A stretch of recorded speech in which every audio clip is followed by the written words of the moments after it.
Welcome everyone.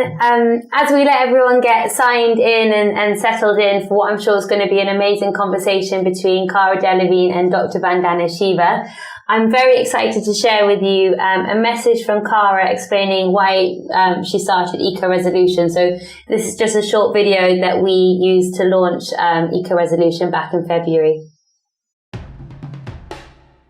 We are currently facing an ecological emergency. We have to limit climate heating to 1.5 degrees to avoid extreme risks to civilization. This can only be done by halving the burning of fossil fuels and reducing our consumption. But our chances are slim because our governments are not acting with the urgency that science demands. What we really need is systemic change from the top down. But history has shown us that governments only start to change when people take action. If we really want to see change, then we have to be that change. My EcoResolution is a campaign to empower people across the world to start talking, raising awareness, and most importantly, taking action. Many of us find it difficult to talk about the climate and ecological emergency because, to a greater or lesser extent, we are all part of the problem. But we can be part of the solution too.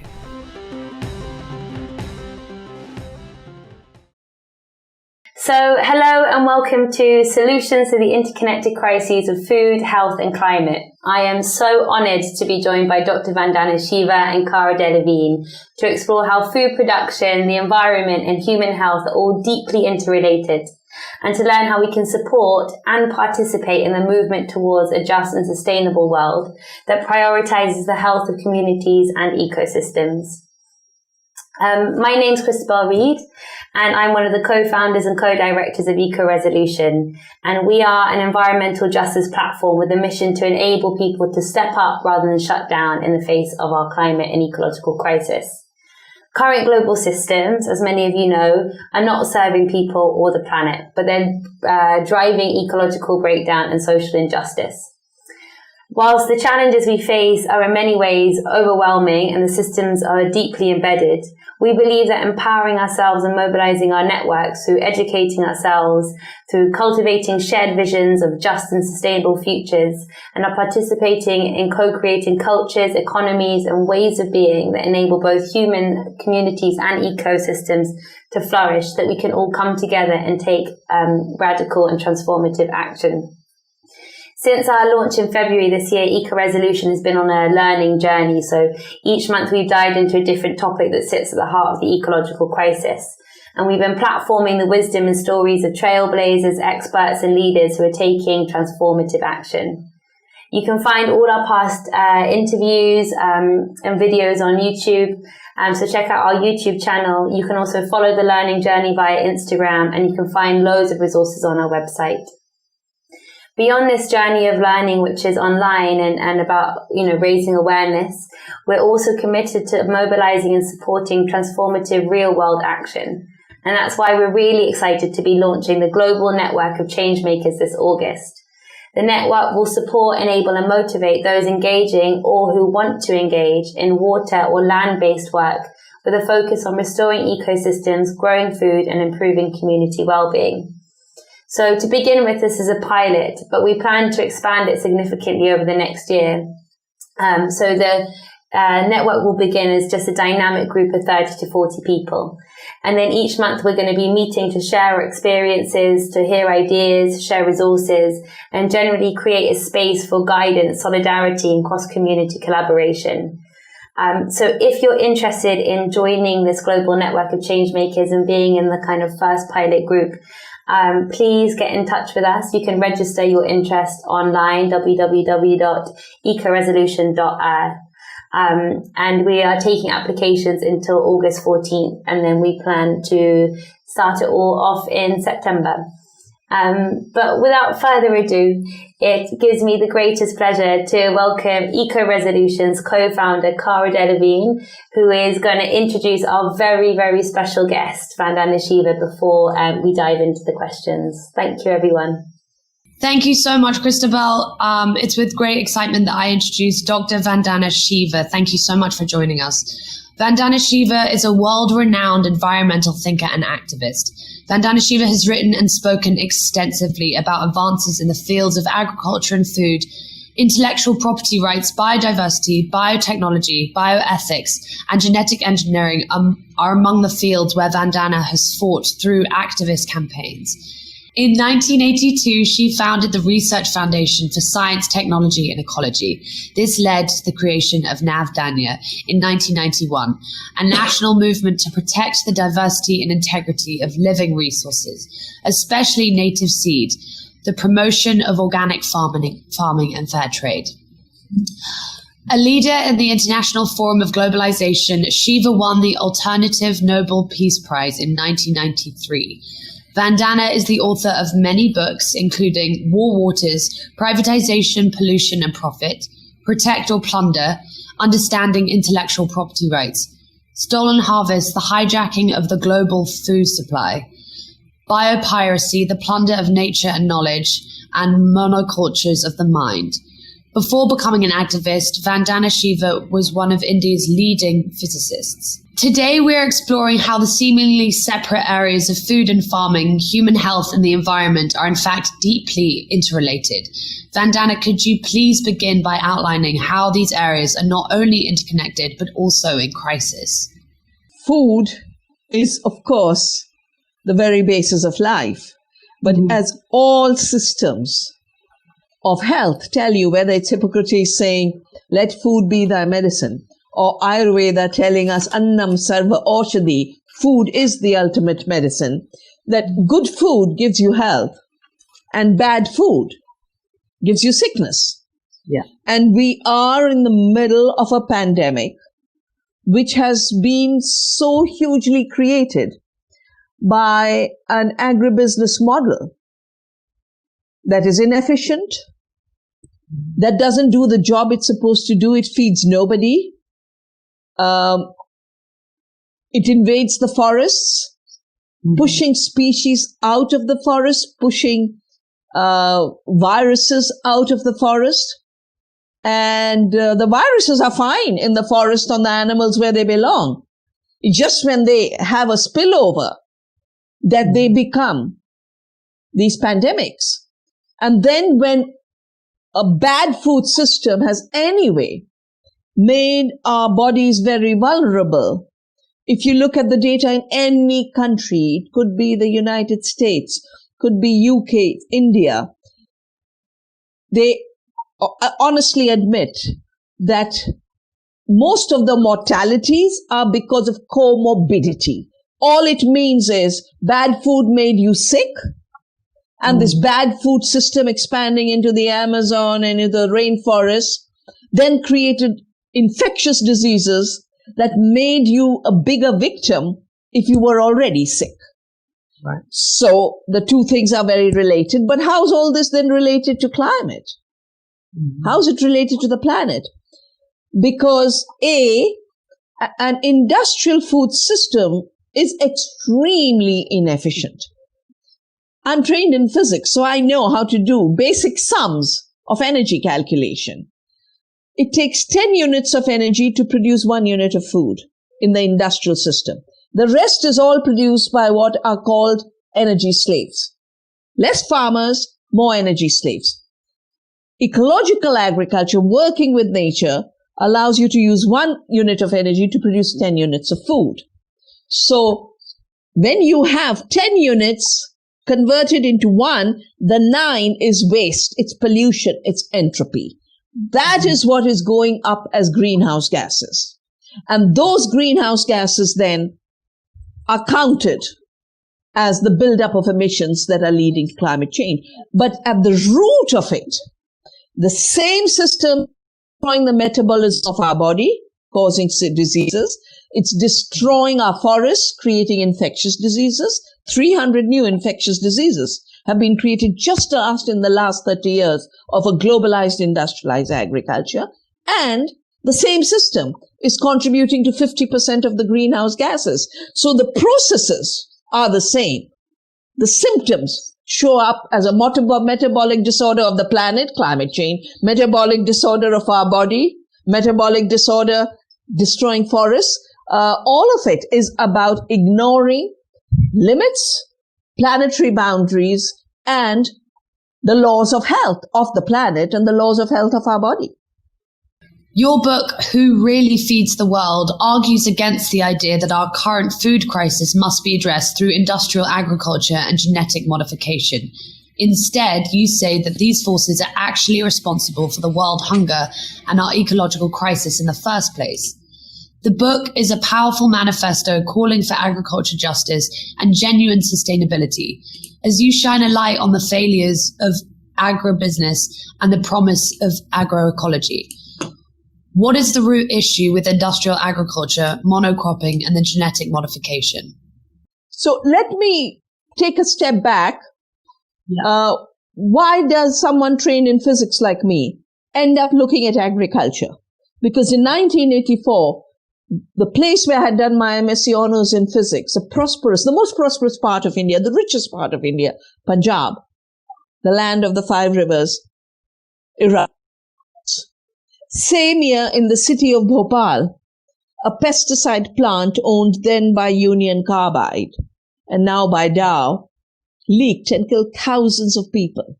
2nd of December, middle of a cold night. Children today are still being born crippled and disabled. At the end of the year, I realized something was wrong in the agriculture system. And I was working then for the United Nations University on a program called Peace and Global Transformation, focusing on conflicts over resources. And I said, there's conflicts here, but they are not obvious. And I want to investigate. And they allowed me as a UN project to investigate the Green Revolution. So the roots go back to the Green Revolution, what is called industrial agriculture. In the third world is called the Green Revolution. And at that time, there was nothing like a green politics. Yeah, I'm talking about the mid-60s. But green was a different color from red. And the argument was, if you lock in farmers of India into dependence on chemicals and commercialize agriculture, they won't go the peasant revolution way, the red way of China. So I went into all of this history. So my first reason for saying industrial agriculture, chemical agriculture, the so-called green revolution, which is not green, it's not revolutionary, is because these chemicals come from war. They're war chemicals.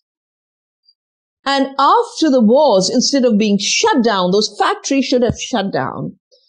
Those who had been given the job by Hitler to make chemicals to kill people in concentration camps, IG Farben, and with them Standard Oil, which was the monopoly on oil at that time. Standard Oil, IG Farben had one company. Standard Oil Rockefellers gave the money and the fossil fuels, and IG Farben did the research. They made the chemicals to gas people. Yeah. And the Zyklon B, and then poison gases for the war. All pesticides are descendants of that research. And they were designed to kill people. After the wars, they said, how do we find a new enemy? Yeah, it's not enough. We kill the people in the concentration camps. The new enemy must be turned into the insects. Let's declare a war on bugs. And every insect anywhere is going to kill us. So bombard them with those same poisons. Rachel Carson's book, Silent Spring, is the wake-up call. And she warned us. She said, those who made war chemicals got addicted to profits and continued to sell these as agri-chemicals. Weedicides, Agent Orange, also war chemicals. Even fertilizers, we think, the fertilizers must be for the good. No. The same method that burns fossil fuels at high temperature to make ammunitions and explosives is the method used to make synthetic nitrogen fertilizers. So Hitler could use the explosive factories also to make fertilizers. And that's why you will notice so many of the bombs today are fertilizer bombs. Oklahoma, Oslo, Afghanistan. Look anywhere. fertilizer pumps. So my first reason why we should not be using war chemicals in agriculture is because they're war chemicals. And war by any name. You could call it green, you could call it orange, you could call it pink. It's still war. It kills human beings. 200,000 people die of pesticide poisoning every year. Cancer is one of the biggest causes of death, and cases have just been won in United States by cancer victims who got cancer because of Roundup. And Bayer, which bought Monsanto, lost its appeal. And the courts have said, but it is so evident. Not only were you using a chemical that gives cancer, you knew it gives cancer and you kept denying it. The second reason why I say it cannot feed the world is because I have done years and years, I did my PhD in 3 years, or maybe 2.5 years. Quantum theory, sophisticated. Non-locality quantum theory, hidden variables, very sophisticated. I think I've done equivalent to 30 PhDs since then on agriculture. And I was asked to write the book, Who Really Feeds the World, when I was appointed ambassador to the Milan Expo, whose theme was Feeding the World. And I was asked to, tell them, where does the food really come from? And if you look at the data, 80% of the food comes from small farms, which use 25% of the land. 20% of the food comes from industrial farms, which use 75% of the land. So the 75% land use 20% bad food, which gives us sickness, is responsible for 75% of the destruction of the soil, of the water, 90% of the destruction of biodiversity, of insects, of plants, of butterflies, of bees. And, as I've said in my book, Soil Not Oil, 50% of all greenhouse gases come from an industrial food and agriculture system. The production with nitrogen fertilizers, big tractors, fossil fuels, the cutting down of forests, land use change, they call it in a very neutral way in the IPCC. No, they should just call it destroying primeval rainforests. That's 20%.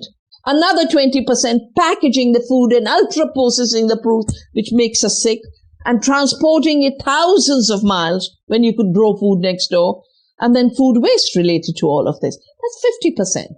So if 20% has caused 75% destruction of the land, water, biodiversity, 50% of the climate, if you were to take this 20% up to 30%, 35%, you'd have a dead planet. No one will be fed. On the other hand, if you take the 80% that is using only 25% of the land and increase it to 100%, we'll have good food everywhere. We'll have gardens everywhere. We'll have no child denied food. Why are children not getting food during lockdown? What kind of society have we built? That a lockdown can lead to starvation, according to the World Food Programme, of 300,000 people per day are going to die of hunger, including in the rich countries. So it's a dysfunctional system. It's not a food system. It's a war system. We need real food systems. And that's what I've talked about in my book, Who Really Feeds the World? And the real food system is one that recognizes that food is the currency of life, that everything is food, everything is something else's food. The bacteria in the soil turn the organic matter into their food. And it goes on and on. The insects eat other insects and create a pest-predator balance. The birds eat insects, so when the insects are poisoned, the birds die in Silent Spring. So the web of life is a food web. That's why we have to be so careful. And because the web of life is a fragile web, war chemicals are a wrong instrument. When we know for 10,000 years, in Australia for 60,000 years, people have grown real food by tending the earth and leaving her in a nicer shape. And I have done this work, as I said, 35 years. You do good farming, the soil is better. You do good farming, there are more pollinators. You do good farming, your health is better. Why would we not do it the right way? Why do we keep getting brainwashed by the group I call the poison cartel, whose job is killing, whose job is making poisons to kill? Why are we being made such fools? You know, everyone's troubled about fake news. Oh my gosh, fake news started after Hitler's Germany. It's been going on and killing us and killing the planet. You often talk about biodiversity being the foundation of our existence and our ecosystems. How does corporate globalization destroy biodiversity whilst undermining community resilience? Do you see corporate globalization being in some ways an extension of colonialism?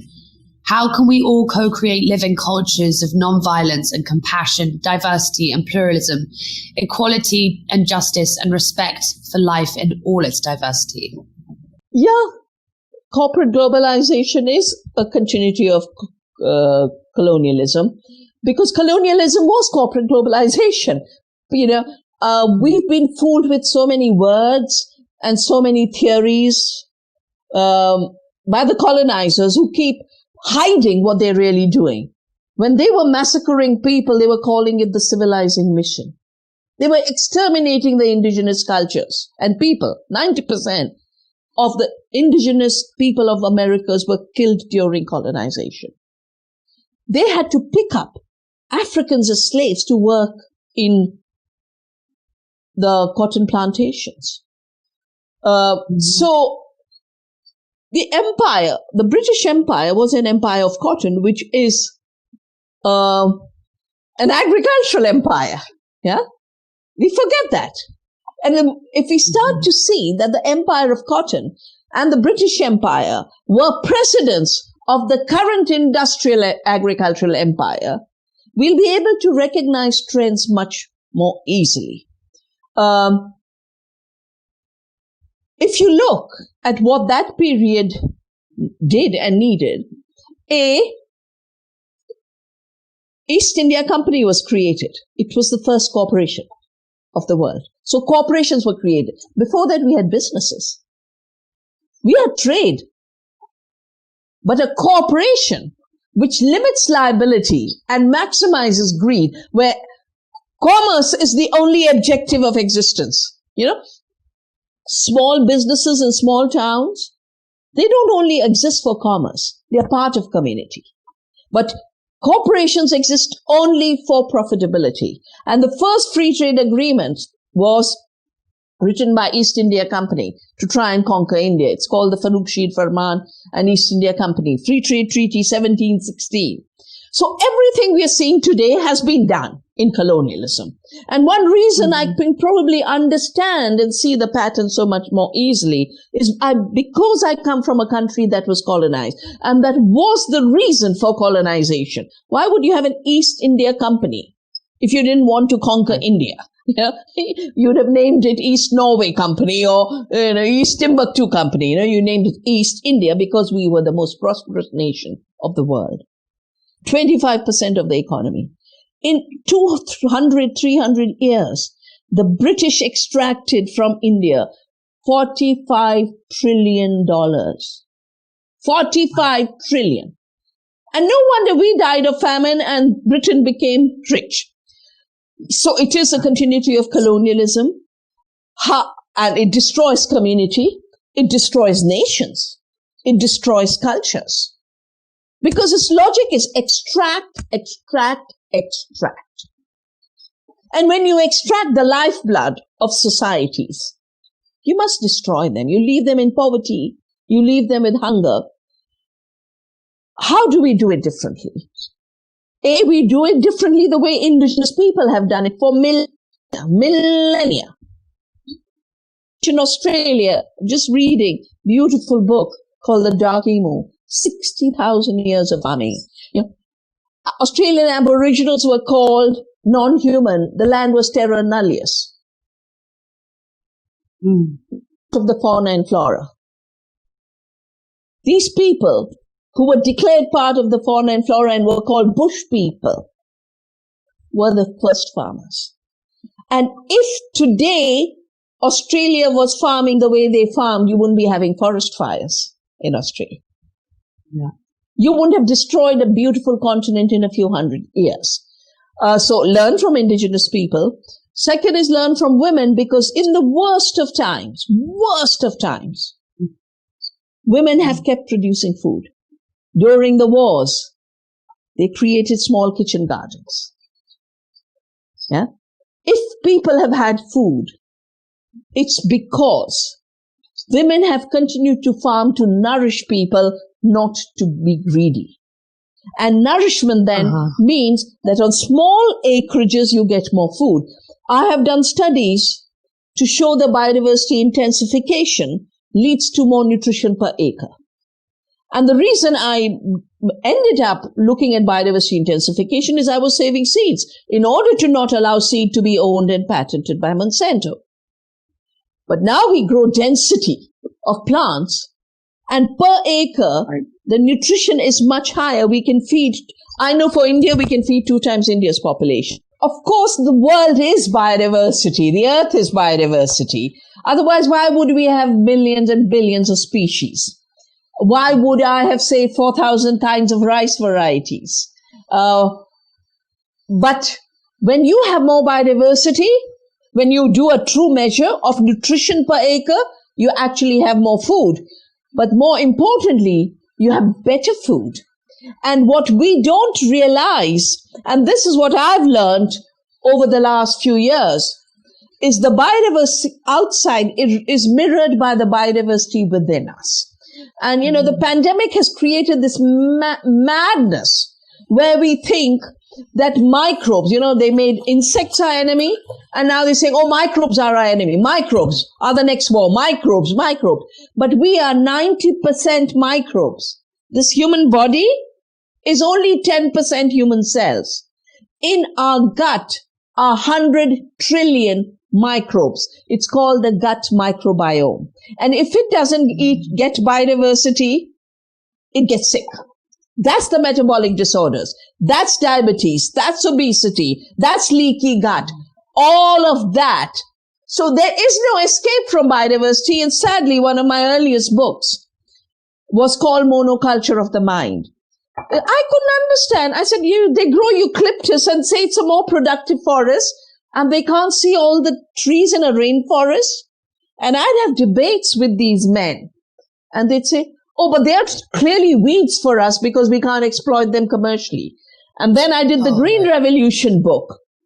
And I said, but these fields with chemicals are pathetic compared to the fields of 12 crops and 9 crops. Navdanya means 9 crops and 9 seeds. Higher the diversity, the more nourishment you have. I said, can't they see that this is producing more than this monoculture? And I realized they have a blindness, and I call that blindness the monoculture of the mind that cannot see diversity. And this monoculture of the mind is a disease of colonialism, not just wiping out diversity of other species, but seeing diversity of humans, of different colors, of different religions, different genders as a problem, and therefore creating violence. And now you've got marches all over wanting some kind of justice, because diversity is what the earth is. Diversity is what humans are. If we are clones of each other, which sadly the billionaires want to make us, we are not living anymore. We are machines. And that is their dream, to reduce us to machines. Yeah. In your book, Earth Democracy, you speak about living economies. I find economics an intimidating subject, but I know it lies at the heart of our health, food, and climate crises. Could you tell us about some of the solutions to our growth-based economy that is driving forward so many of the challenges we are faced with today? So you shouldn't get intimidated by economics. We need to reclaim it. Okay. What does the word economy come from? Oikos, our home, our common home. The management and taking care of this home is economy. The knowledge of this home is ecology. The two are both related, and they're both derived from the earth. So economy is supposed to be about care for the earth. Anything that destroys the earth is not economy. It is extractivism, it is war, it is colonialism. We need to, the colonizers hijacked the word economy and called theft economics.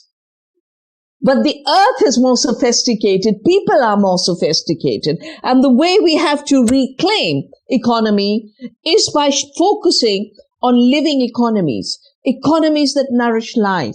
When I give organic matter back to the soil, I'm creating a more fertile soil, but I'm also in the process having more food. When I protect biodiversity of plants, I get more biodiversity of insects. So this fear that everything must be for me and me alone, and I must grab and take and leave nothing for other species, leave nothing for other people, is at the root of the ecological crisis, and it's at the root of the poverty and hunger crisis. But this is not economy. Like I said, it's colonialism, war, extractivism. Economy is nourishing life, nourishing community, and living economies, as I mentioned in Earth Democracy, is both living the economy as well as creating more abundance, more life, for more to share. And I have done the activism around this for 50 years. I've done research around it for 40 years. And I can tell you, the bigger, better economy is the living economy. The extractive economy measured as GDP, or they keep playing tricks. And I just smile. I watch these big boys and say, oh, another trick, another fooling of the humanity. No, we will take back the earth. We will take back biodiversity from piracy. We will take back economy. We will reclaim the commons. My new book on reclaiming the commons has just got published by Synergetic Press and is out in the United States. My life's work on the commons. So we are at the pandemic was supposed to be an end. But I think it's a new beginning where we shape our world in accordance with the laws of the earth. Vandana, thank you so much. I feel like we could continue on with loads of questions from EcoResolution.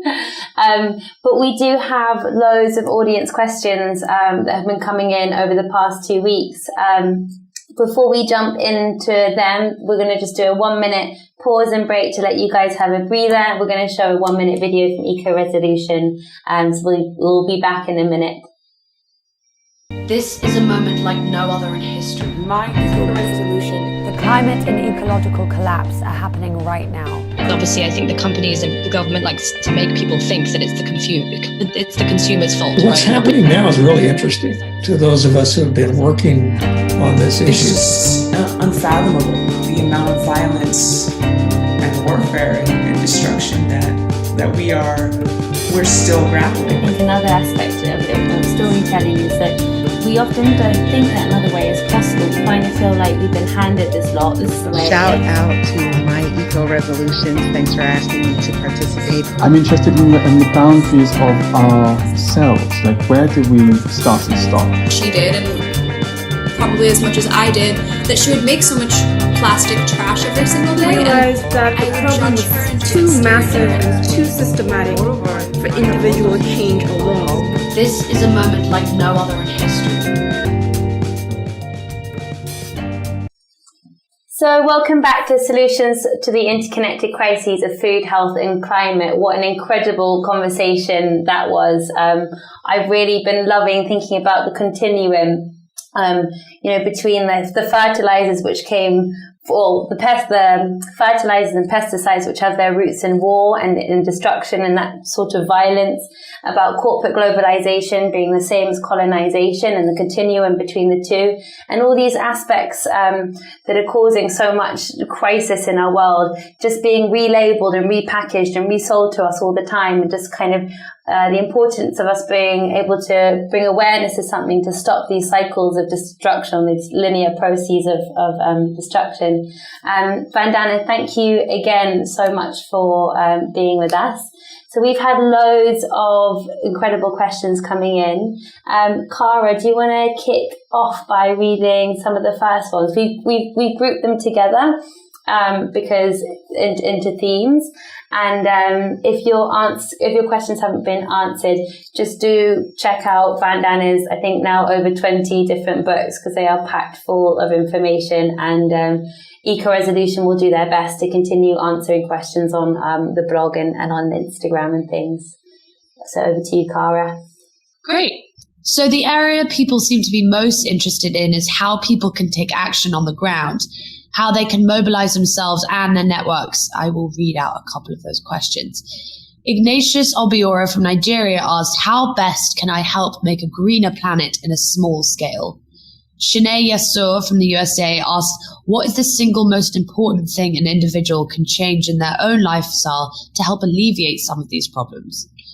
Anu Timonen says, I'm from a country where action towards climate change and food wastage seems to be very slow.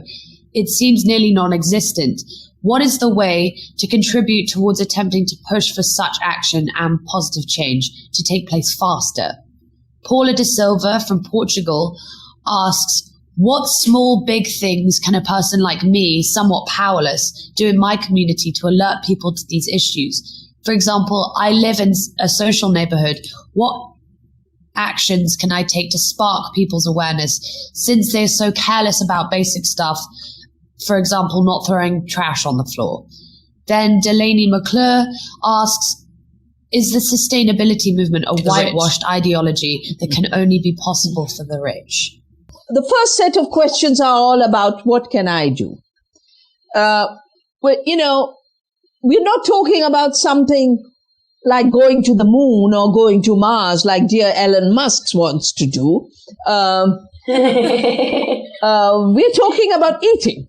Yeah, something we have to do every day. And we've been made to believe that somehow, if we eat badly and carelessly, more people will be fed because it grows more food. And so it's all right to spread chemicals and spread monocultures and spread globalized industrial agriculture and ignore my health. I think the place to begin is begin by growing your health. And you can do that no matter who you are, no matter how poor you are, no matter where you live. Because you eat, you can start thinking of what are you eating. And second, if you are in a place where you can get together with two people and start a community garden, you can find a school where the community can have an edible schoolyard. Or you can put two little pots in your windowsill and grow at least some basil or a tomato. Begin growing your food, knowing that in growing your food, you're growing your health. And in growing your food, you're saving a seed and you're taking care of the planet. So that's something we all can do. But one step beyond that is we have designed the system that is destroying the earth, destroying the farmers, and destroying the health. So what we need is what I call a heart bypass of this very cholesterol-laden, greed-based industrial system. And how do we do a bypass? Link the growers and the eaters. Everywhere there are growers of food. Everywhere there are eaters of food. So far, the growers don't grow food, they grow commodities, sell it to a corporation at low prices, leave the land because they can't recover the costs, and the eaters eat junk. This then is, of course, the small things that we all eat 3 times a day. That small step is a revolution. The food revolution can begin in everyone's kitchen, everyone's garden, everyone's palate, everyone's gut microbiome. The question that was raised about sustainability whitewash, it is true that this system that doesn't tell the truth at any level, it doesn't tell you the truth of how much did it cost, It doesn't tell you the truth of what went into it. It doesn't tell you the truth of what's the quality of the food. All of this is an untruth packaged as food. It's not food, it's commodity. And then the whole system works to make this high cost production cheap. So you use 10 units of energy, which should be more costly than using 1 unit of energy. But the 10 units being wasted becomes cheap. You have fossil fuel subsidies, huge subsidies for chemicals. Everywhere, our tax money is used to subsidize industrial agriculture. And then global trade rules, because this is what I've done with the International Forum on Globalisation. They encourage subsidies for dumping and destroying other people's work. Mr. Pompeo is visiting India to destroy our dairy of women with 2 cows and 1 cow. Biggest dairy of the world with small producers. In order to create a market for the industry which has destroyed dairy in the United States too. Small dairies are going absolutely under. So we've created a machinery that's a greenhouse gas emitting, toxic guzzling, fossil fuel guzzling, junk food producing system. And then we use all the public money to make this cheap. And the real food system is then apparently looking expensive. So rather than saying organic is too costly for me, every one of us should be saying organic is the only way food should be. Ecological is the only way it should be. Industrial is a dishonest economy. And not only will I not participate in personally, I'm going to work at the civic level to make sure my town procures local organic for the schools or for the poor. It's not that we are not spending money for the hungry, but we are spending to feed them junk and give them obesity and diabetes, when we could be spending public money to make sure that every hungry person gets good ecological biodiverse food. That is the work we have to do.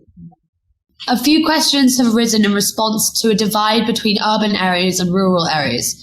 Madeline Fischler?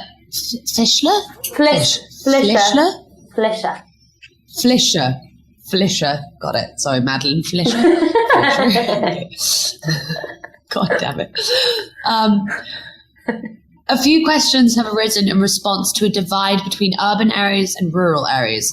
Madeline Flischer from the UK says, is small-scale farming a practical livelihood for those in developed countries, where many schools guide their students towards professional careers and offices, and where small-scale farming is generally considered as the work of our poorer peasant ancestors?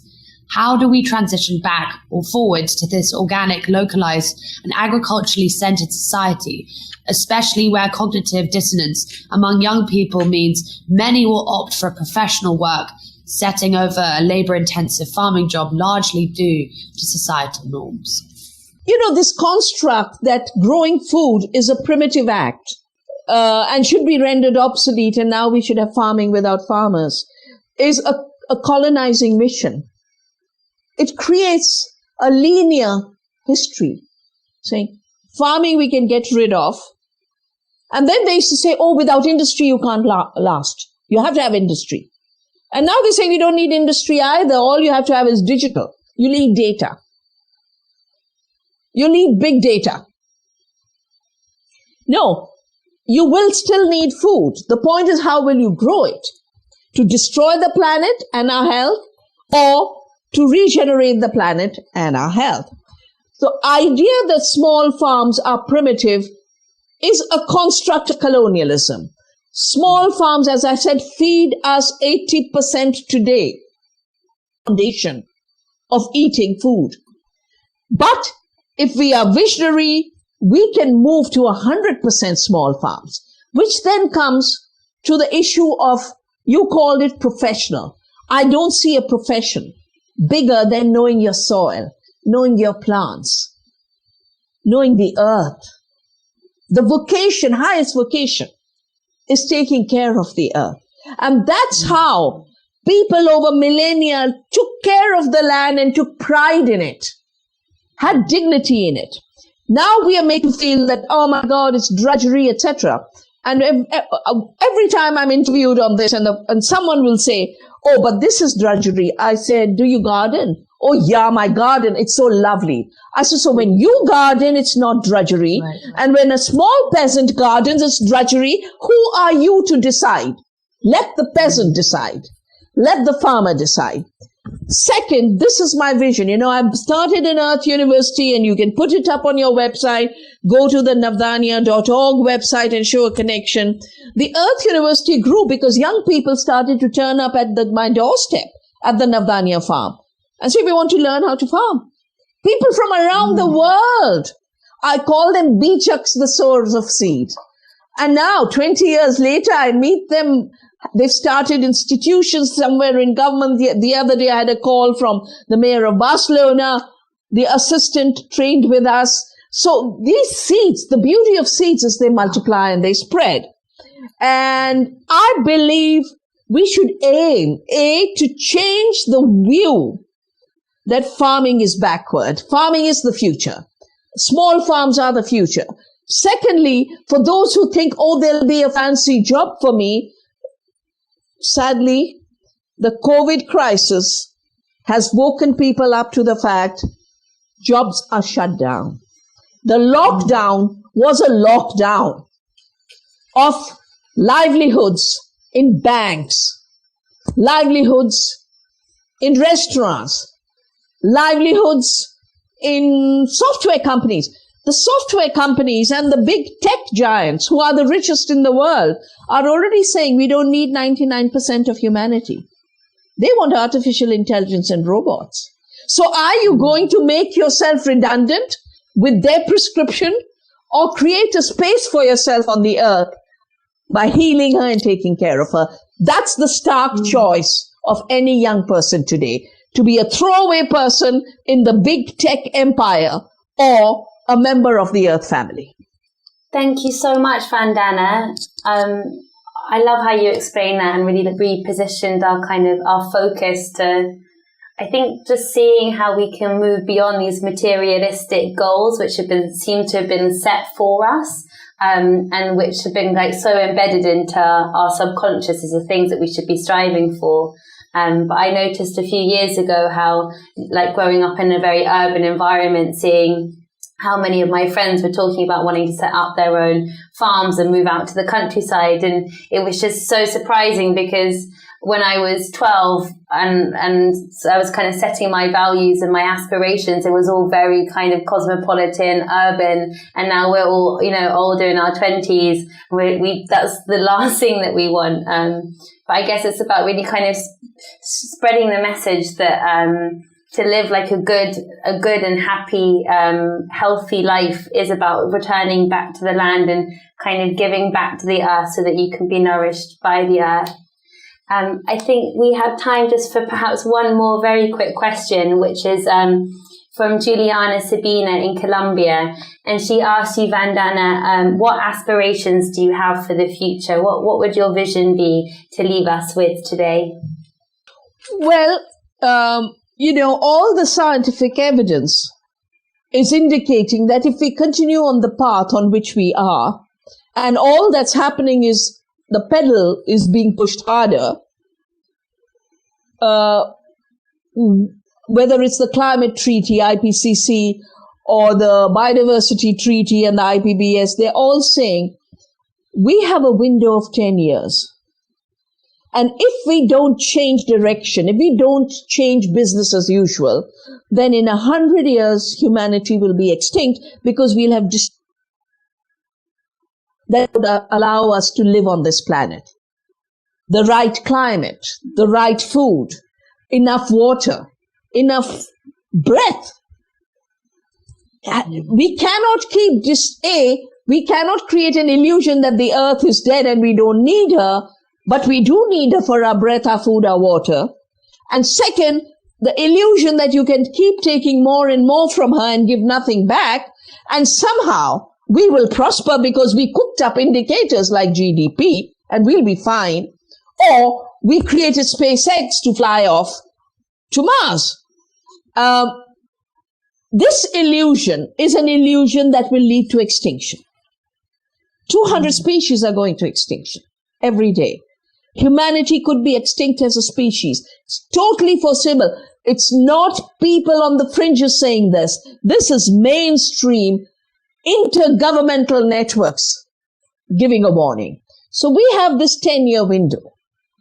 And my vision for the future is, well, the earth isn't driving us out. We are driving ourselves out. So let us return home, both in our minds and in our hearts, and say we can create prosperous economies for all by shifting out of that colonial mode, out of that racist mode, out of that domineering mode, into an economy of care, economy of love, economy of generosity. And again, this is not fiction. We've done it all over the world. The blindness of the monoculture of the mind is all that is coming in the way. We just need to remove those blinkers and see the earth for her generosity and her creativity. See ourselves for our potential of creativity, of doing it differently. And my dream is we'll have a future. We will not be extinct. Thank you, Vandana. Thank you, Cara. Thank you so much, Vandana, for joining us. We are so beyond grateful. And thank you just for all the enlightening questions and answers that you gave us. I think it's given us a lot to think about, and just for having something positive, hopefully, to move forward into the future. Finding these solutions is just one of the best ways. So just thank you for giving us your time. Okay. So enlightening. Bye-bye. And yes, as well, thank you for everyone for their great questions. Over to you, Christabel. So before we leave you, I'd just like to say that we're going to play a video for everyone. And this is one of the videos that you can find on our Instagram and on our YouTube. And it's an amalgamation of some conversations that we were having around globalisation and localisation. So if you want to learn more about some of the topics that Vandana and Cara have been speaking about over the past hour, go onto the website. You can start exploring some of the past topics. And then moving forwards for the rest of the few months on this 10-month learning journey, we're going to start looking at economics and new economies next month. So this month we've been looking at climate justice. And then in September, we're going to start looking at nonviolent direct action, the history of NVDA, how we can all get involved and start taking grassroots action in order for deeper systemic change. So I'll be leaving you now, and thank you everyone again for tuning in. Thank you for sending in your questions. Thank you, Vandana, and thank you, Cara. Goodbye.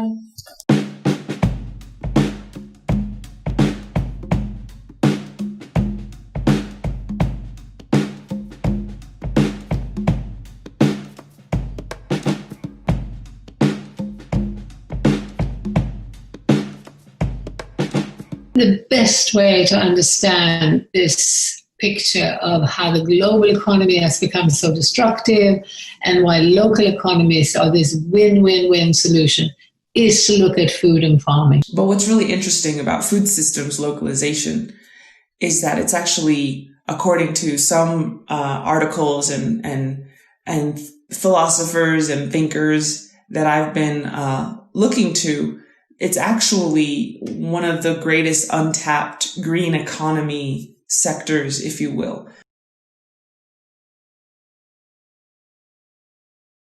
Driving people away from the land, and particularly in the modern era, replacing them with more and more fossil fuels, has never, ever meant that human beings were producing more food per unit of land.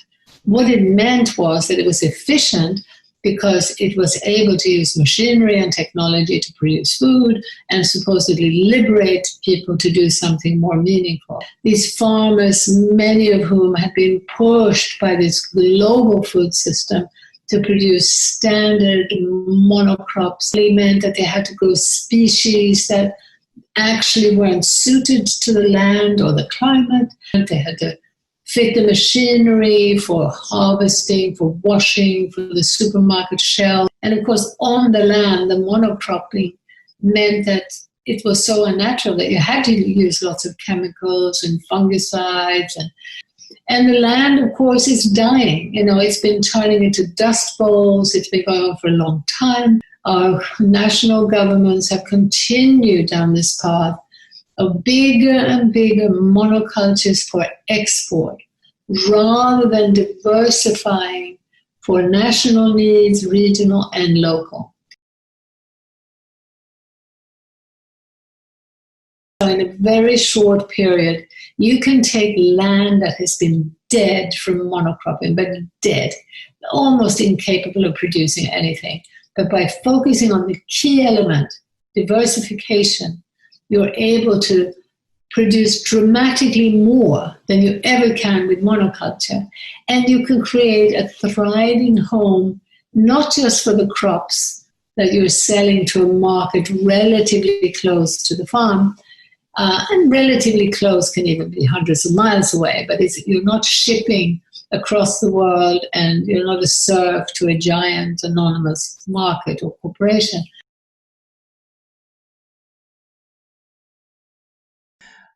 Northeastern Ohio regional project, they looked at localizing just 25% of their food systems. Not even the whole thing, but just 25%, and it generated tens of thousands of jobs, millions of revenue. It's a movement that shows you can have more meaningful jobs, far more productivity, and at the same time, you're reducing the ecological footprint.